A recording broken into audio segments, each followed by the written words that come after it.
amigos da luta, né? Vai lá, vai lá. Então eu fiz algumas perguntas para, por exemplo, Rafael Cordeiro, né? Mestre Rafael Cordeiro, treinador do Mike Tyson hoje, né? Que foi que é o, Pô! que é o Meu treinador... irmão, esse cara, ele tem que tomar mais cuidado do que eu. Porque se ele der uma vacilada, velho, segurando ali, como é que chama? Puxar a manopla, meu irmão, você tomar um soco do Mike Tyson, irmão, pode falar, já era. Uma vez eu contracenei com o Mike Tyson num filme que a gente fez A gente fez um filme e a gente contracenou assim no Kickboxer Retaliation. E ele me deu um soco na pelvis, velho. Me deu um soco assim, mas pegou assim, mas até, na real, fiquei feliz, né? Sim. Olha que só um segundo, olha Vai, que vai maneiro lá. esse comentário aqui, cara, do Matheus Souza. Eu sou deficiente físico e saí de Rondônia pra conhecer o Nicolas Ferreira em Brasília. Ele me recebeu no meio da comissão de educação. Pô, Matheus, um abração pra você aí, cara. Ele mostrou... O pau tava quebrando, eu tava com o ministro da Educação aqui, ele apareceu com o meu livro, O Cristão e a Política, inclusive, eu vou te dar um de presente, tá? Eu não estava em casa, por isso que eu não trouxe, mas eu vou dar um presente pra você, O Cristão e a Política, pô, meu livro que eu falo sobre um cristão e a política, como que isso se converge, né? E virou best-seller e tal, e aí ele tava lá, levantou assim, eu olhei pra ele e falei, não, chega aí, pô. Vem cá. E ele entrou. Então, um abração aí, Matheus. Aquele que tu cumprimentou ele em pé, tu tava sentado? Foi, eu postei. Eu vou então fazer assim, ó, eu fiz, claro, várias pessoas, amigos meus, né, mestre Rafael Cordeiro, tu vai ver, eu vou dizer, mas esse é o primeiro, Rafael Cordeiro, mestre, obrigado por mandar a pergunta, mandou duas, tá? Mestre, né, mais conhecido como treinador do Mike Tyson, o melhor técnico do mundo, né? Olha lá, ó. Tem uma pergunta para ele, campeão, que é a seguinte: deputado Nicolas, deputado novo, foi o garoto que mais teve voto na última eleição, quase 1,5 milhão de votos. É um dos mais novos, né, se não o mais novo na história do Brasil com tanto voto. Ele, com essa pouca idade, o que ele pensa dos jovens da idade dele se interessarem pela política assim como ele? E se ele acha que ele é um representante dessa nova geração, e o que ele pensa e o que ele daria de dica para a galera da idade dele que quer entrar na política. Show. Boa.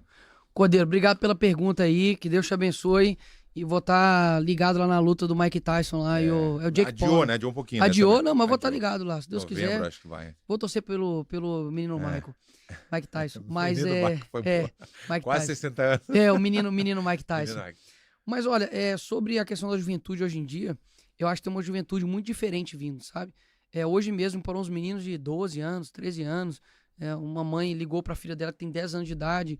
Eu fico assim, cara, quando que uma criança gostou de um político? Eu, sendo bem sincero, eu com 12 anos, eu tava ajudando o Goku a fazer Genkidama, cara. Eu tava...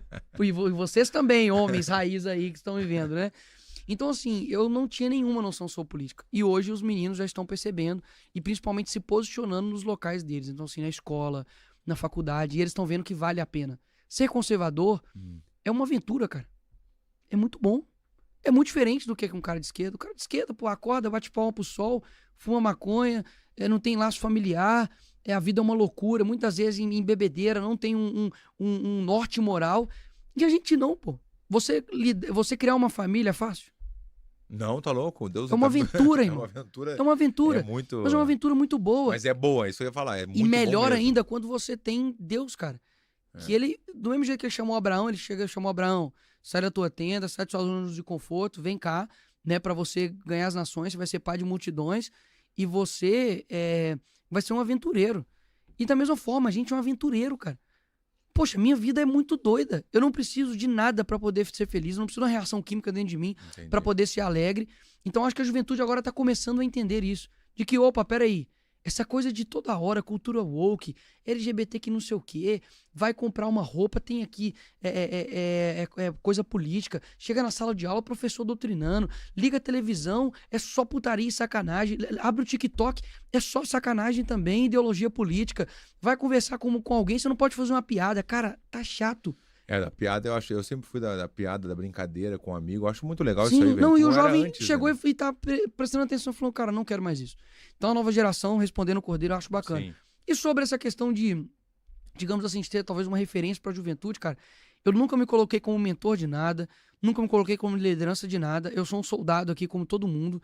Eu acho que cada um tem que saber o teu propósito e quer influenciar as pessoas e se fixar isso. Cara, com toda certeza.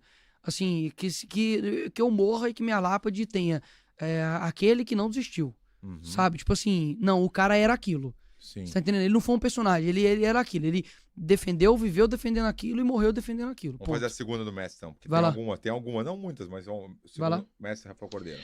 E eu gostaria de saber também, deputado, se a questão da religião, até que ponto a religião atrapalha dentro da política, pelo fato dele representar a comunidade evangélica e ter votos de pessoas que não são evangélicas, mas acreditam no ponto de vista dele.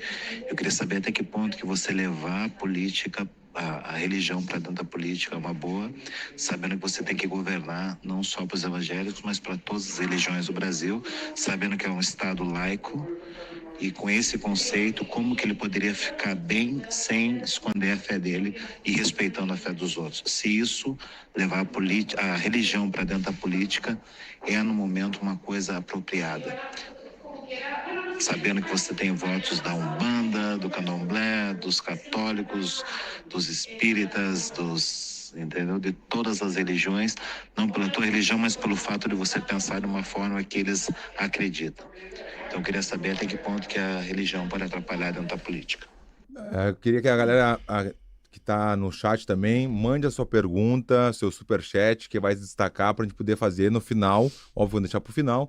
O Nicolas vai responder brevemente, tá bom? Mas eu queria que tu respondesse ao mestre, mais uma do mestre. Tranquilo. Aí, é o mestre, tem direito a duas. Todos meus amigos Vanderlei, toda a galera, uma. O mestre Tranquilo. é duas. Não, boa pergunta, mas vamos por etapas aí. O Estado ele é laico, mas ele não é laicista.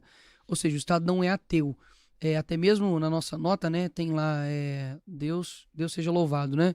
Não tá falando qual Deus. Porque ele entende que todas as religiões precisam coexistir. Então, quando você, por exemplo, tem uma figura de um crucifixo dentro do STF, por exemplo, ou dos outros tribunais, enfim, aquilo dele principalmente é para poder lembrar que houve um julgamento injusto.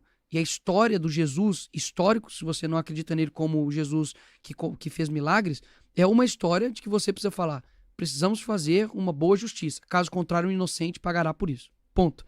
Então, o que eu vejo? É impossível você dividir a pessoa das suas crenças, dos seus valores, dos seus princípios. É impossível você fazer isso. Então, quando eu falo, eu não estou falando em nome da minha religião.